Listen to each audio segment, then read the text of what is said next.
Hello guys, vítám vás u mého prvního videa na YouTube. Pokud se si tam ještě z názvu, toto bude knižní video, takže doufám, že vás to bude bavit. A můžeme na to vrhnout. Jako první knížku, kterou můžu doporučit všema 10, je Binding 13 od Chloe Wells, nevím, jak to čte.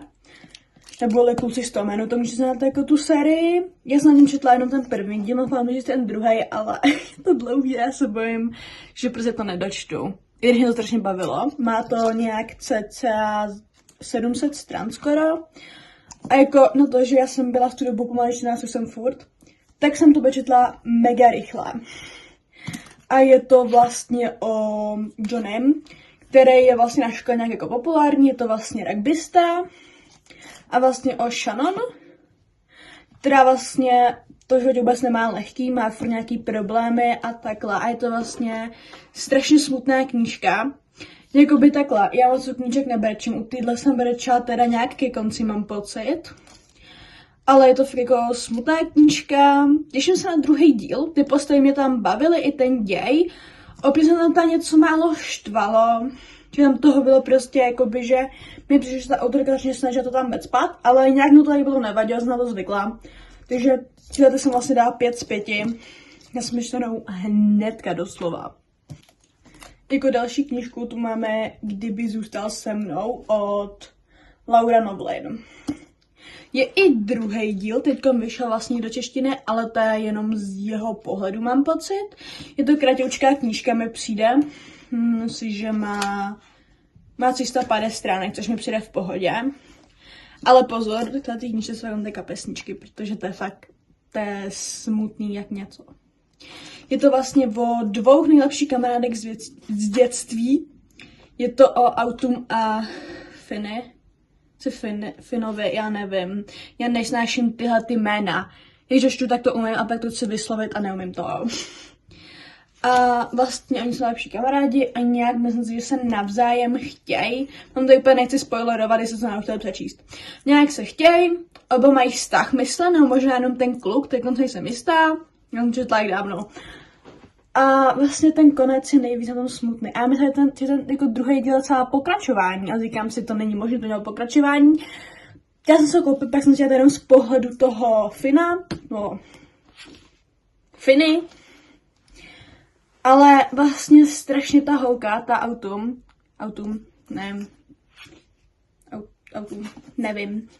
Vlastně já ji strašně úplně měla ráda. Ona v té knížce na mě působila strašně jako prostě, mě strašně ta postava něčím prostě bavila strašně. Já už se nepamatuju moc vlastně, co ona dělala, ale byla strašně zajímavá ta postava, jakoby fakt. Mě to strašně bavilo. Já jsem jakoby, že občas nějaký ty hlavní postavy nebaví, ale tady já jsem to milovala, četla jsem to mega rychle a taky jsem to pořádně brečela. Jo, je to mega smutný příběh, ale strašně můžu doporučit.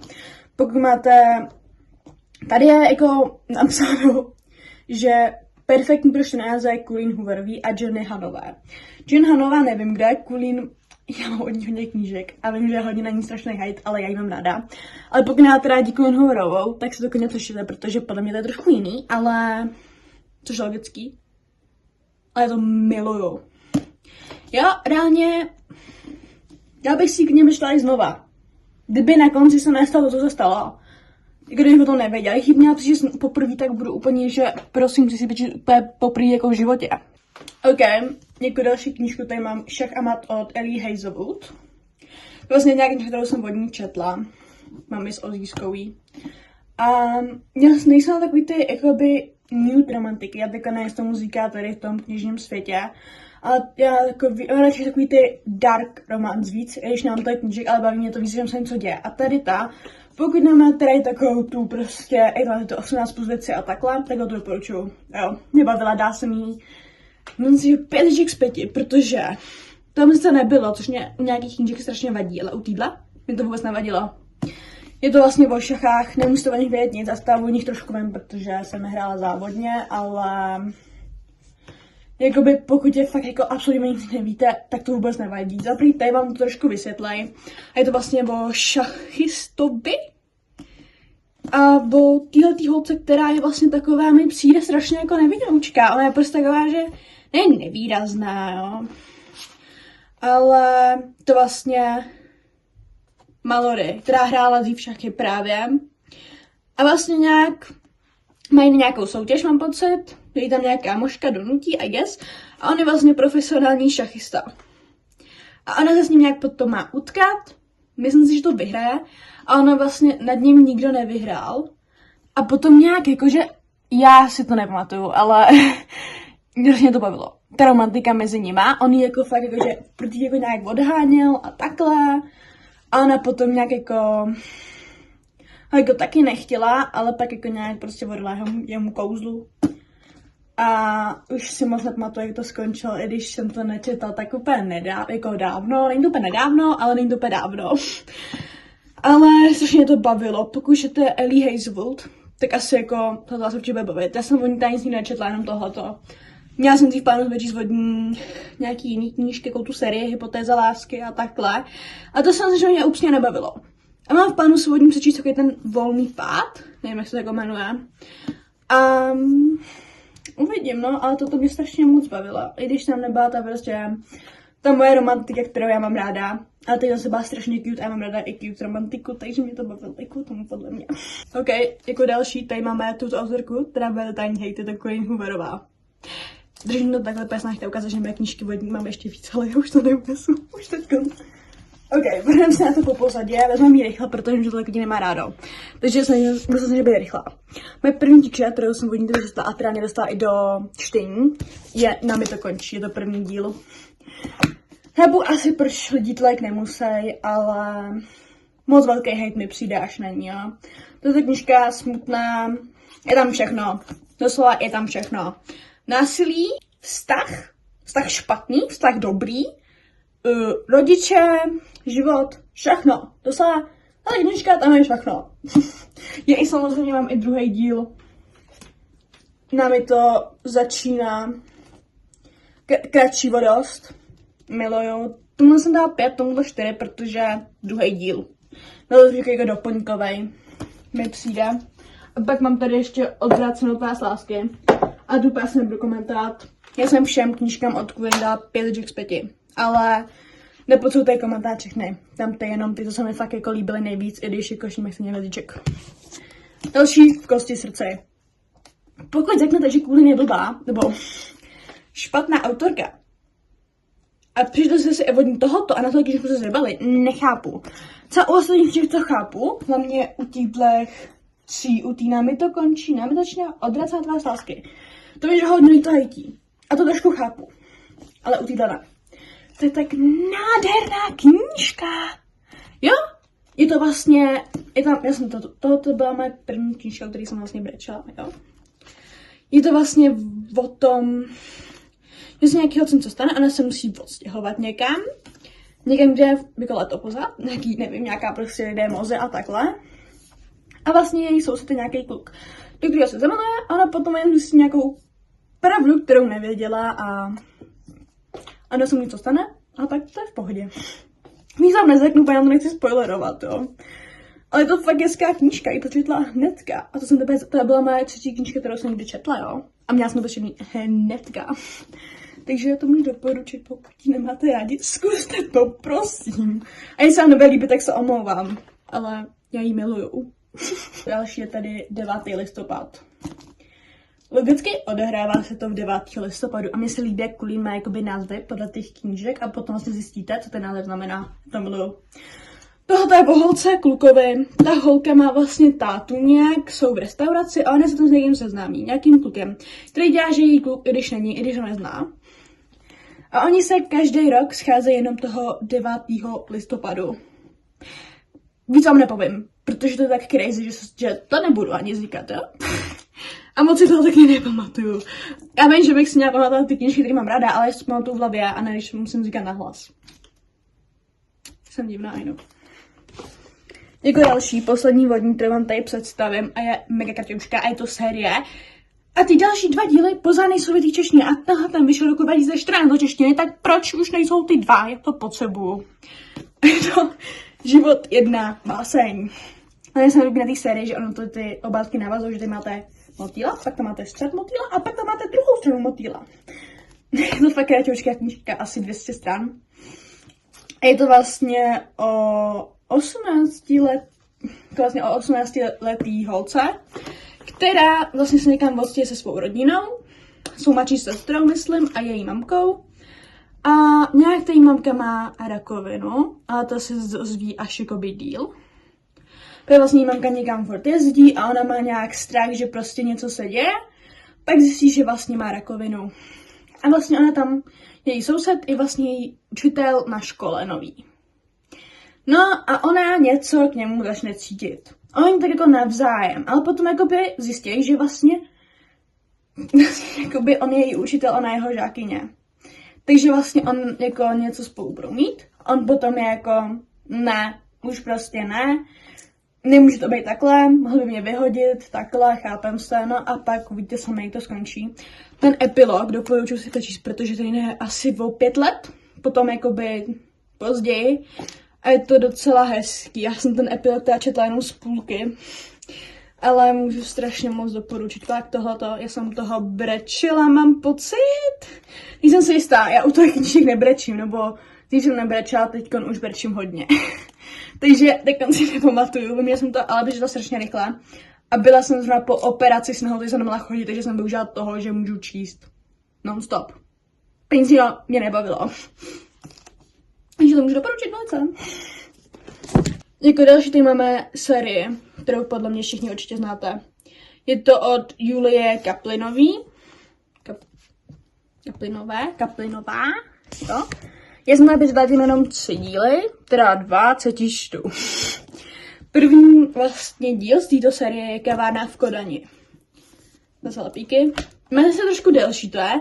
Ono to má třeba jakoby jenom 300 něco strán, jo. Ale on jak je vyšší oproti normální knížce, tak se to nezdá. A že to jako v pohodě, doporučuji to. Mega moc hodí z toho vibu, zrovna se to odehrává tady v Kodani, takže vás to hodí do té tématiky a je to, líbí se mi, jak to vlastně popsaný i každou tu jakoby část se to odehrává, je tam romantika, občas tam jsou nějaký problémy, které musí vyřešit ty postavy.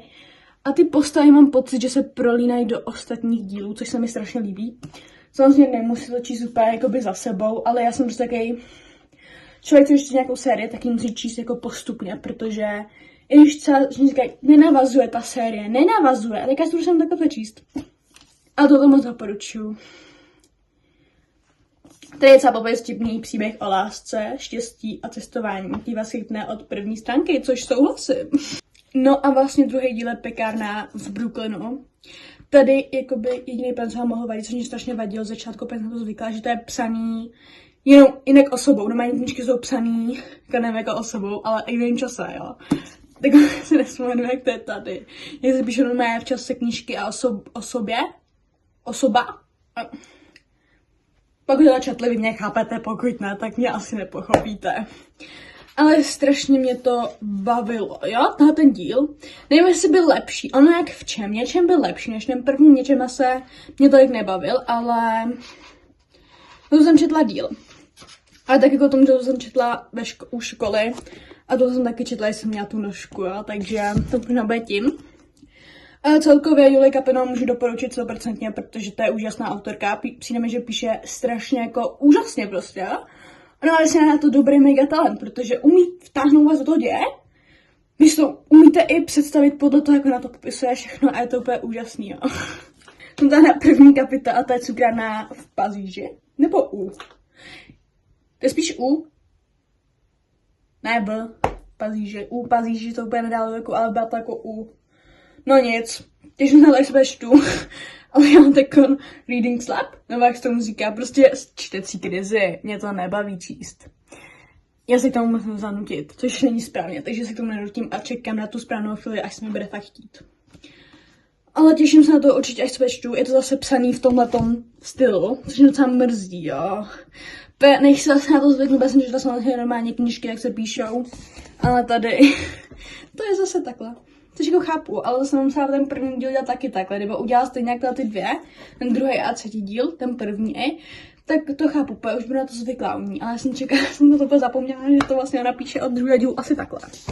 Poslední, že to můžu doporučit, mám jich tady ještě víc, ale tím jsem se dala jenom 3 hvězdičky, což úplně nechci doporučovat.